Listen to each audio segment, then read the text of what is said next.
popular thought experiment in philosophy is the paradox of Theseus' ship. The thought-provoking analysis inquires whether or not the ship is the idea or the sum of its parts, despite all aspects of it being altered over time. When I look at our Jedi Knight from set 75388, Jedi Bob Starfighter, it raises the same conundrum. Let me explain.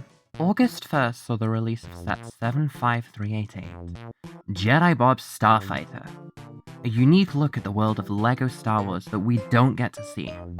The color scheme of red and white lends itself well to this build.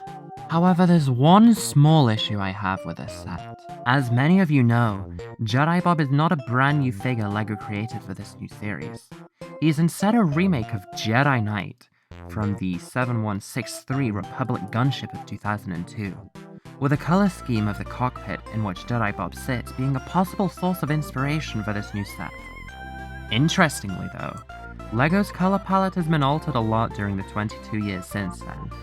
In fact, only 2 years later, they made what was a large source of controversy at the time, exchanging dark grey and brown for dark bluish grey and reddish brown, which is a change I'm not too upset about.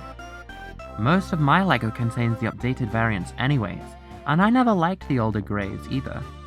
As far as I was concerned, the grey and browns had just yellowed over time, but were in fact the same hues I was used to. It was only in recent years I realized they were different colors entirely, and not global warming's contribution to the beloved toy. Interestingly, if you look at the new Jedi Bob, you might notice that he indeed sports the comparatively newer dark bluish grey and reddish brown, which I understand as this is merely a remake of the cult classic LEGO Star Wars character. They aren't going to bring back two dead colors. Not for a single figure at least. So, despite Jedi Bob being a remake, he's not truly faithful. Does this mean he's not actually Jedi Bob, and instead some kind of abstraction? Something illusory? Of course not.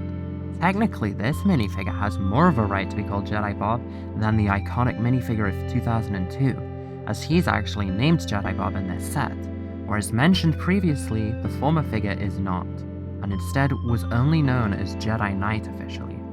It was only until the fans started calling him that, Jedi Bob became his name. But it definitely makes you think, doesn't it? Especially when comparing him to similar minifigures, such as the remakes you'd see in vintage minifigure collection packs, where LEGO does their best to recreate the minifigure's design down to a T.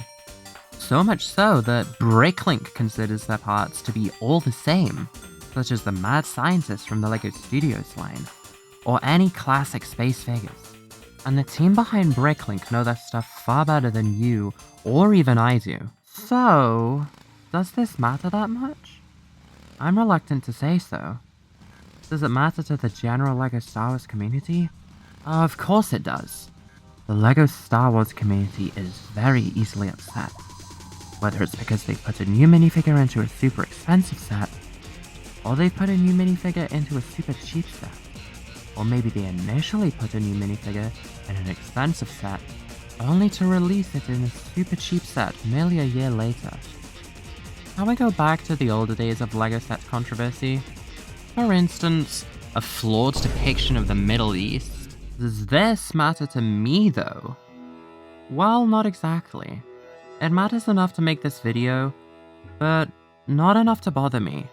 The way I see it, it's just something I notice and think about every once in a while. But I see no reason to do anything about it.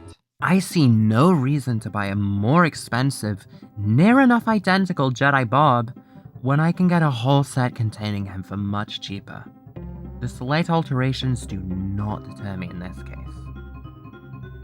If it was something like the vintage Tobey Maguire Spider-Man, I don't mind buying that and getting the newer updated version. There are clear distinctions that make both desirable and ultimately determine which is more favorable to the buyer. The only differences with this Jedi Bob are a slightly different color palette, a reversible head, and printing that simulates a little wear and tear. And in spite of all that, the two look nearly indistinguishable side by side, especially to the untrained eye. But to some, this is a much bigger fish in the pan. I'd go so far as saying this is a source of anguish for a handful of collectors. But I'm just glad Jedi Bob has made his return, which is a triumphant one indeed. Make no mistake. Well, that's all I've got to say about this minifigure. Tune in next time for encapsulating discussions about LEGO.